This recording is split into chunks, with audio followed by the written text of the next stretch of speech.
Setting up the campfire. Different types of fire and pit layouts. TP fire. Good for quick cooking. This fire style is made by leaning sticks against one another in a TP shape. Log cabin.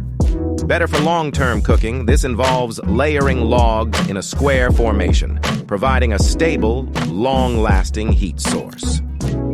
Keyhole pit. For versatile cooking options, dig a keyhole shape where the circle serves as the fire pit, and the slot is where you can move coals for cooking.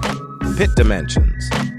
A fire pit of about 2-3 feet in diameter is generally sufficient for cooking purposes.